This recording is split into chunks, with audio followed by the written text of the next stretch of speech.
Why are these gaskets different colors? We're going to find out next with Florian Kiziak from Elring.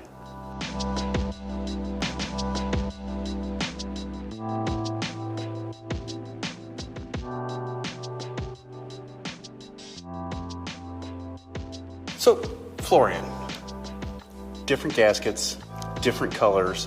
Is it just a question of this blue one's made of a different material than this one or this one? What's the reasoning behind the colors? It's a quite good question. In general, before we're starting to dig into the colors, you have to understand it exists different kind of elastomer materials. So that is a good intention that you have maybe the idea that maybe the color depending or deciding what kind of material it's made out of it. But this is not true. So you cannot see from outside what kind of material it's made of, because the reason for the colors, it's quite simple. The OE manufacturer decides what kind of color he wants to have for which kind of application. So for example, an intake manifold by Volkswagen, they want to have this brown-red color. But even like for a PCV valve on top, they like to have a green color.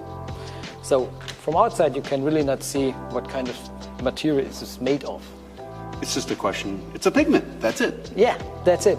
So it's only for the guys who are producing the first time the engines, it's easier for them to picking the parts because they can realize, okay, everything what is brown or red, it's going to the intake manifolds. Green could be sometimes in some OEs like water pumps, the other one takes a black one. But mainly valve cover gaskets, as we have here, is always going for black.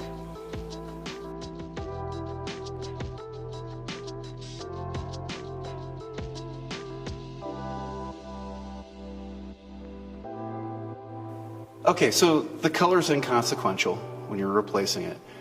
But what about the materials that these gaskets are made of? Are they all made of the same material? No, exists a wide range, and there's a reason for it why it exists a wide range, because we have different kind of applications around of an engine. And of course you don't need to choose the best one what you can do for an application where it's not need for it, based on fluids, based on temperature and all this kind of stuff. So it means, like, for example, a camshaft carrier needs a different kind of product, or camshaft seal, a different kind of product instead of like for oil filter element or something like this. Or even like if we spoke about the shaft seals, the shaft seal on a camshaft is different as this on a crankcase. That's also a little bit different in the kind of material.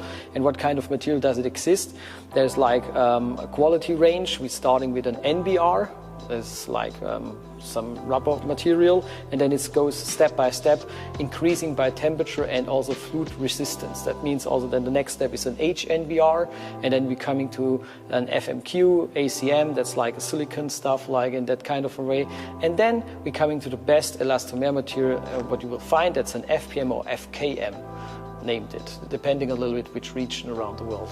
You said something very interesting there, contamination or coming in contact with oil or gasoline. What are the considerations with some of these types of gaskets? Yeah, so for example, we have here two identical gaskets. From the shape and from the layout, you can see there also a little bit of difference in the color, but the color, as we learned, has nothing to say about the material.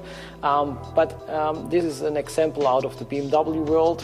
There's an oil filter element, and this oil filter element is leaking always on all N54s, N55s and so on. This is a well-known problem in the market.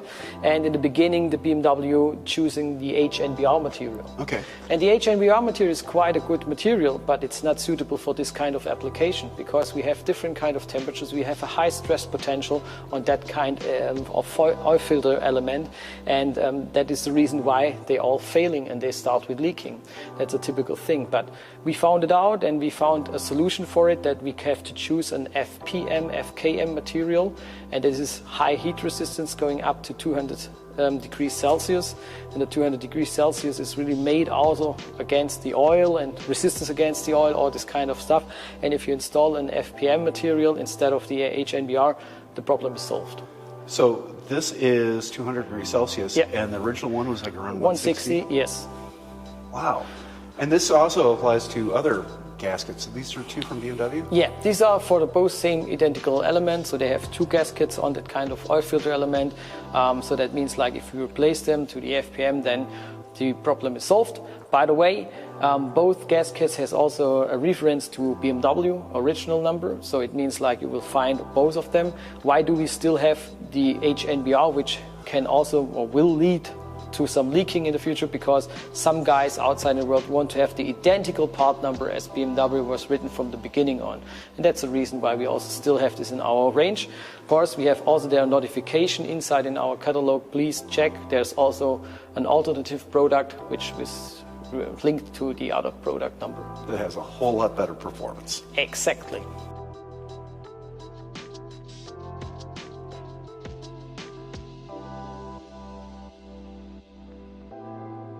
So looking at this gasket, it's a very complex molding. You've got these little nubs on the side, you got these locators right there.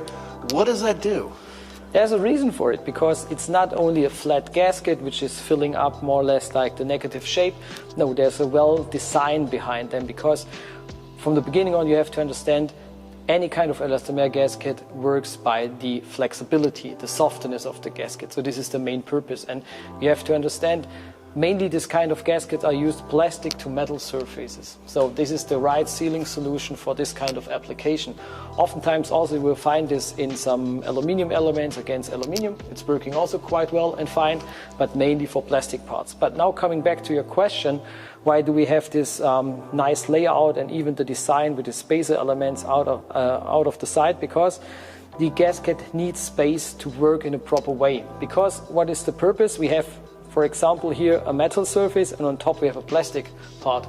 And these are two different kind of components. So we tightening down with a defined torque. This is very important that you're not over torque the bolts, because we want to compress this gasket until to a defined spot, which we can call a sweet spot, which works in a perfect way in all kind of temperature situations, because you have also to keep in mind plastic behaves different as a metal part. So that means like this is the right balance for both sides, that you're torquing down all the gaskets with the right pressure and the right torque. That is very important. And then now coming to the spacer side, the spacers, they get compressed, and if they're getting compressed, then they widen out. So they're filling out the gap inside in the opposite side in the negative shape. And this is very essential to make a proper sealing job.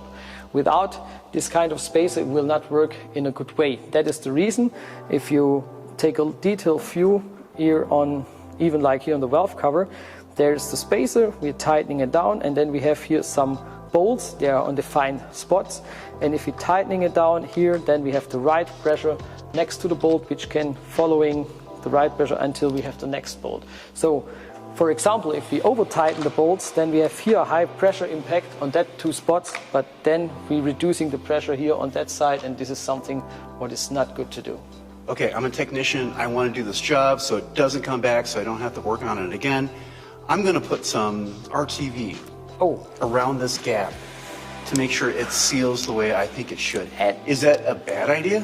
That's a common mistake, which mainly the guy thinks once time for fixing the gasket for a safe side inside into the housing, and even have the feeling I will support something with it. But this is like the opposite way. You are more or less like leading the gasket for a leaking in the future, because you take all the space away, and as I just said to you, we need this space to work in a proper way, this kind of elastomer gasket. So don't fill up with an RTV. It exists some defined spots where it's okay to use it. This oftentimes on these half moon sides on the edges, because there could be a potential for a leaking, and to eliminate this potential you can do there one drop of RTV on the sides, here and here. That's okay, that's acceptable, but not more. So that sounds like it's not just one sealing solution, it's part of a total equation of the gasket, where it's positioned in the channel, and how far it's torqued down for it to properly seal on the engine. Exactly.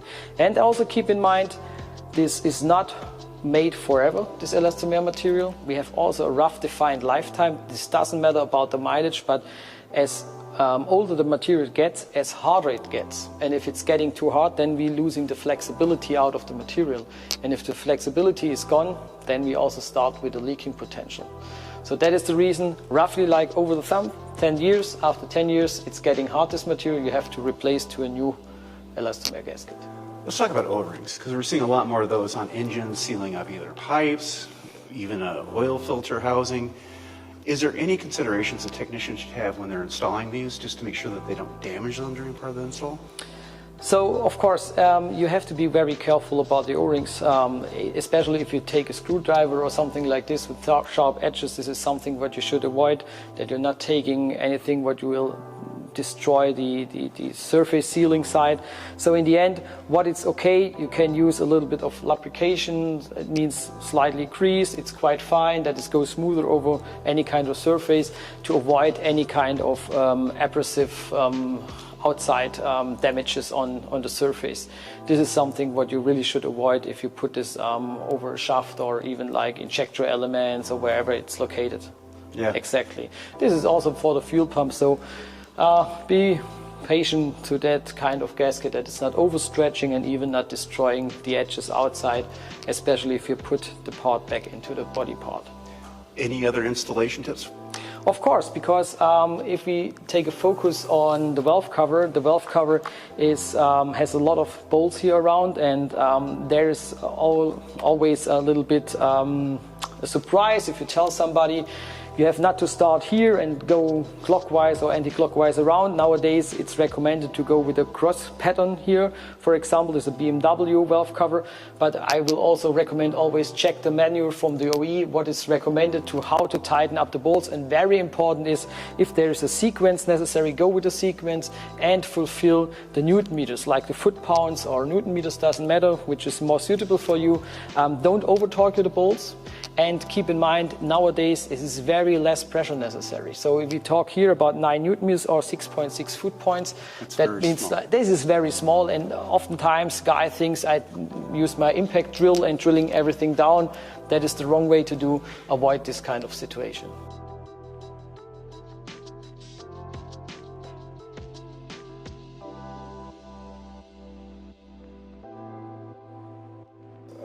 Technician needs to be aware of what they're installing and what it means to the vehicle and the proper tips for installing some of these elastomeric gaskets. Yeah, proper tips means like you install the new gasket. If you take this out, put this more or less like in an equal way into the shape where it should belongs, oil filter and so on. Be careful if you're closing it to the opposite side part, and then, as I was mentioning, go with the right torque view, and that's it. Thank you, Florian. You're welcome.